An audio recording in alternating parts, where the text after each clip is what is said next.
Applications of social psychology.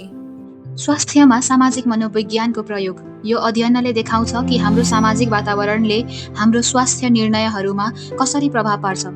आत्मनियन्त्रणको विकासले हामीलाई स्वास्थ्य स्थितिमा सुधार गर्न मद्दत गर्छ। हाम्रो दैनिक जीवनमा यसको अर्थ हो कि हामीले खानपिनको राम्रो निर्णय गर्न सक्छौँ।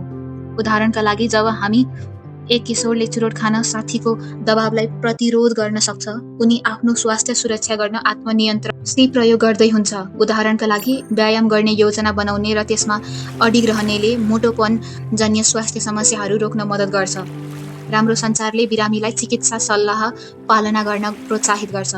जब डाक्टरहरूले सरल भाषा प्रयोग गर्छन्, बिरामीहरूले अवस्था र उपचार विकल्पहरू बुझ्न सजिलो हुन्छ। जब डाक्टरले मधुमेह व्यवस्थापनलाई दैनिक शब्दावलीमा वर्णन गर्छन्, बिरामीहरूले आत्मविश्वास र जानकारी महसुस गर्छन्। जब डाक्टरले बिरामीको भावनालाई बुझ्छन् र सम्मान गर्छन्, बिरामीले उपचार राम्रोसँग पालना गर्छन्। कहिलेकाहीँ मानिसहरू कलङ्कको डरले स्वास्थ्य परीक्षण गर्न जाँदैनन्। उदाहरणका लागि, फोक्सोमा क्यान्सर जाँच गर्न जान नचाहने मानिसले धुम्रपानसँग सम्बन्धित हुन डराउँछन्।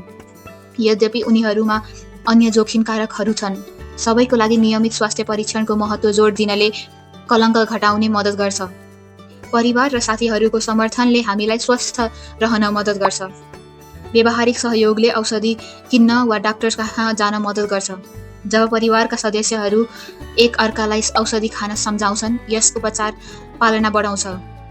दैनिक जीवनमा यो तनावपूर्ण परिस्थितिहरूमा शान्त रहन र समस्या समाधान गर्न सक्ने क्षमता हो। आत्मनियन्त्रण, प्रभावकारी सञ्चार, कलङ्कको सामना र सामाजिक समर्थन स्वास्थ्य र कल्याणको लागि महत्त्वपूर्ण छन्। Number 2, application of social psychology and industrial र अर्गनाइजेसनल साइकोलोजी।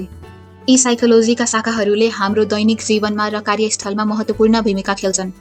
यो मानिसहरूको व्यवहारलाई सामाजिक परिवेशमा अध्ययन गर्ने विज्ञान हो। स्वास्थ्य मन्त्रालयले धुम्रपान विरुद्ध क्याम्पेन चलाउँदा सोसियल इन्फ्लुएन्सको सिद्धान्त प्रयोग गर्छन्। एक्लोपनबाट बस्नका लागि कम्युनिटी सपोर्ट ग्रुपमा सामेल हुनु which helps reduce depression and anxiety. टिचरले विद्यार्थीहरूलाई ग्रुप प्रोजेक्टमा राख्दा उनीहरूको सिकाइ बढ्छ, किनकि ग्रुप इन्टरेक्सनले मोटिभेसन बढाउँछ। विभिन्न जातजातिका विद्यार्थीहरूलाई एउटै स्कुलमा पढाउँदा प्रिजुडाइज कम हुन्छ। सबैले प्रयोग गर्छन् भन्ने एडभर्टाइजमेन्टले सोसल प्रुफको प्रिन्सिपल युज गर्छ र कन्ज्युमरलाई प्रडक्ट किन्न प्रभावित गर्छ। कम्पनीले पर्सनालिटी टेस्ट लिएर हेर्छ कि क्यान्डिडेट टिममा फिट हुन्छ कि हुँदैन। नयाँ कर्मचारीलाई कस्टमर सर्भिस दिँदा कम्युनिकेसन स्किल र कन्फ्लिक्ट म्यानेजमेन्ट सिकाइन्छ। कर्मचारीहरूलाई मन्थली टार्गेट पूरा गरेर बोनस दिने सिस्टमले उनीहरूको मोटिभेसन बढाउँछ। एउटा आइटी कम्पनीमा डेभलपर्स, डिजाइनर्स र प्रोजेक्ट म्यानेजर्सलाई इफेक्टिभ टिम बनाउन साइकोलोजिस्टले वर्कसप कन्डक्ट गर्छ। अफिसमा योग क्लास र मेडिटेसन सेसन्स राख्दा कर्मचारीको स्ट्रेस लेभल घट्छ र प्रोडक्टिभिटी बढ्छ। एउटा कम्पनीमा धेरै स्टाफ क्विट गरिरहेका थिए। साइकोलोजिस्टले पत्ता लगाए कि म्यानेजरहरूले स्टाफलाई रेस्पेक्ट गर्दैनथे। यसपछि म्यानेजमेन्ट ट्रेनिङ प्रोग्राम सुरु गरियो र समस्या समाधान भयो। कुनै कम्पनीमा महिला कर्मचारीले प्रमोसन पाउँदैनथे। इन्डस्ट्रियल र अर्गनाइजेसनल साइकोलोजिस्टले बायस पत्ता लगाएर नयाँ फियर इभ्यालुएसन सिस्टम डेभलप गरे। फेसबुकमा पोजिटिभ पोस्ट देखेपछि हाम्रो मुड राम्रो हुन्छ, तर नेगेटिभ न्युज देखेपछि एङ्जाइटी बढ्छ। अनलाइन सपिङ साइटमा अरू 15 जनाले यो हेरिरहेका छन् देखाउँदा प्रडक्ट किन्ने सम्भावना बढ्छ। उनीहरूको अनुपयोगले हाम्रो दैनिक जीवनदेखि कार्यस्थलसम्म सकारात्मक परिवर्तन ल्याउन सक्छ। हामी यी साइकोलोजीका सिद्धान्तहरू बुझेर राम्रो समाज र कार्यस्थल निर्माण गर्न सक्छौँ। Number 3, application of social psychology in environmental psychology. सामाजिक मान्यताले वातावरणसँगको अन्तर्क्रिया र पारिस्थितिक अनुकूलन छनौटहरूमा ठूलो प्रभाव पार्छ। जब हामीले हेर्छौँ कि छिमेकीहरूले रिसाइक्लिङ गर्दैछ, हामी पनि यस्तै गर्न प्रेरित हुन्छौँ। समाजले जल संरक्षण महत्त्वपूर्ण दिने गरेमा व्यक्तिहरू आफ्नो घरमा पनि पानी बचत गर्न उपकरण लगाउने प्रोत्साहन हुन्छन्। हामी अरूको स्वीकृति खोज्ने प्रवृत्तिले पारिस्थितिक उत्पादनहरू किन्ने प्रेरित गर्छ, किनभने यी सामाजिक रूपमा स्वीकार्य हुन्छन्।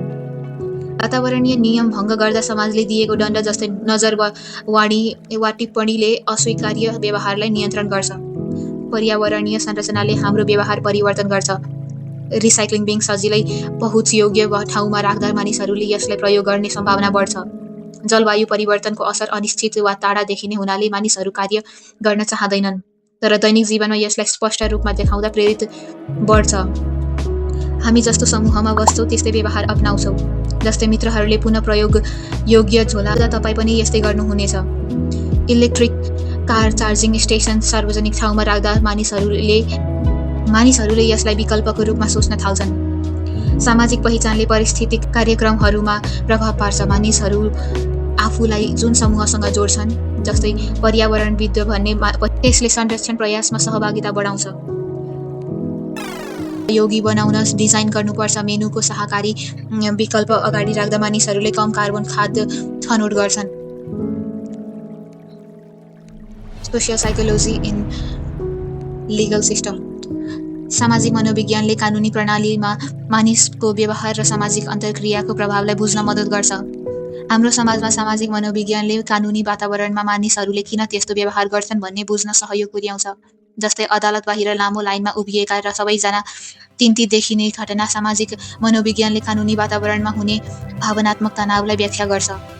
सामाजिक मनोविज्ञानले हाम्रो न्याय प्रणालीलाई अधिक निष्पक्ष र प्रभावकारी बनाउन सामाजिक कारकहरूले कानुनी निर्णयमा कसरी प्रभाव पार्छ भन्ने कुरा देखाउँछ। उदाहरणका लागि, जब कसैले अरूको गवाहीमा सहमत हुन दबाव महसुस गर्छ तर आफूले भनेको कुरा फरक देखेको हुन्छ, यसले मनोवैज्ञानिकहरूले अध्ययन गरेको सामाजिक अनुरूपताको शक्ति देखाउँछ। कानुन र मनोविज्ञान बीच धेरै सम्बन्ध छन्। कानुनी प्रणाली मानव व्यवहारसँग जोडिएको छ, त्यसैले मनोवैज्ञानिक ज्ञान आवश्यक छ। सामाजिक मनोवैज्ञानिकहरूले हाम्रो सामाजिक वातावरणले हाम्रो कार्य, विश्वास, निर्णयहरूलाई कसरी आकार दिन्छ भन्ने अध्ययन गर्छन्। जस्तै जवानहरूले साथीहरूको दबावले अपराध गर्दा यसले सामाजिक प्रभावको सिद्धान्त देखाउँछ। यो ज्ञान व्यक्तिहरूलाई मात्र सजाय दिनुको सट्टा साथी दबावलाई सम्बोधन गर्ने राम्रो कार्यक्रमहरू विकास गर्न मद्दत गर्छ। न्याय प्रणालीमा पक्षपात एक प्रमुख चुनौती हो। न्याय प्रणालीमा पक्षपातले अन्यायपूर्ण परिणाम ल्याउन सक्छ, जसले व्यक्तिहरूलाई नोक्सान पुर्याउँछ र जनताको विश्वास घटाउँछ। अनुसन्धानले देखाए अनुसार रङ्गदार मानिसहरूले सेतो मानिसहरूको तुलनामा अनुपातहीन रूपमा गिरफ्तार, दोषी ठहर र कडा सजाय भोग्ने सम्भावना धेरै हुन्छ। यो समस्याको समाधानको लागि सामाजिक मनोवैज्ञानिकहरूले न्यायाधीश, वकिल र प्रहरीहरूको लागि अन्तर्निहित पक्षपातको बारेमा जागरुकता प्रशिक्षण, कानुनी संस्थाहरूमा विविधताको प्रवर्धन र प्रणालीगत समस्याहरू सम्बोधन गर्ने नीति परिवर्तन सिफारिस गर्छन्। हाम्रो दैनिक जीवनमा यो पक्षपात सुरक्षा गार्डहरूले पसलमा केही मानिसहरूलाई अरूभन्दा बढी नजिकबाट पछ्याउँछ वा प्रहरीले केही ड्राइभरहरूलाई उनीहरूको देखावटको आधारमा बढी रोक्दा देखिन सक्छ। न्यायाधीश र कानुनी पेशेवर निर्णय गर्दा धेरै प्रकारका संज्ञानात्मक पक्षपातको सामना गर्छन्। मनले जटिल निर्णयहरू गर्दा सर्टकट लिन्छ, जसले निर्णयमा त्रुटि ल्याउन सक्छ। एक उदाहरण हो जहाँ जुरीहरू प्रमाणको टुङ्गो नभएको पनि अपराधको प्रकारको आधारमा दोषी मान्छन्। जस्तै हत्या मामलामा कमजोर प्रमाण भए पनि जुरीहरूले अपराधको गम्भीरताको कारण दोषी ठहराउन बढी सम्भावना राख्छन्। यो हामीले कसैलाई उनीहरूको पेसाको आधारमा व्यक्तिगत रूपमा नचिनिकनै न्याय गर्दा जस्तै छ। आँखा देखेका गवाही स्मृति सीमितता र सुझाव ग्रहण गर्न सकिने क्षमताको कारण अविश्वसनीय हुन सक्छ। हाम्रो स्मृति भिडियो रेकर्डिङ जस्तो होइन, यो पुनर्निर्माणात्मक र सजिलै भ्रमित हुन सक्छ। सामाजिक मनोवैज्ञानिकहरूले आँखा देखेका गवाही सङ्कलन गर्ने राम्रो विधिहरू विकास गरेका छन्। एकै समयमा संदिग्धहरूलाई देखाउनुको सट्टा क्रमिक लाइन अप प्रयोग गर्न, प्रश्न गर्ने विधिमा ध्यान दिने र झुटा स्मृतिहरू रोक्न सक्ने अग्रसर प्रश्नहरू व्यवस्थित गर्ने।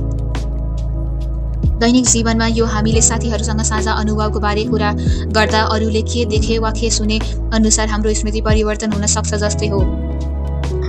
मानिसहरूले नगरेको अपराधको लागि कबुल गर्न बाध्य हुन सक्छ। प्रश्न उत्तरको समयमा मनोवैज्ञानिक दबावले यसलाई निम्त्याउँछ। विश्राम बिना धेरै घण्टा प्रश्न उत्तरपछि थाकिएको बेलामा कसैले तनावपूर्ण अन्त्य गर्न मात्र कबुल गर्न सक्छन्। यो हामी थाकिएका बेला अरूले जोड दिए पनि हामीले नचाहेको कुरामा सहमत हुने जस्तै हो। जुरीहरूको निर्णयमा धेरै मनोवैज्ञानिक कारकहरूले प्रभाव पार्छन्, जसले मुद्दाको नतिजालाई महत्त्वपूर्ण रूपमा असर गर्छ। जुरीहरूले छलफल गर्दा समूह दबावले व्यक्तिहरूलाई बहुमतको विचारसँग अनुरूप हुन लगाउन सक्छ। सोलोमन एस्क अनुसन्धान अनुसार मानिसहरूले समूह गलत भए पनि समूह निर्णयसँग सहमत हुन्छन्। यो तपाईँका साथीहरूले रेस्टुरेन्ट छनौट गर्दा तपाईँले अरूको छनौटसँग सहमत हुनु जस्तो हो, आफ्नो मनपर्ने कुरा नभए पनि।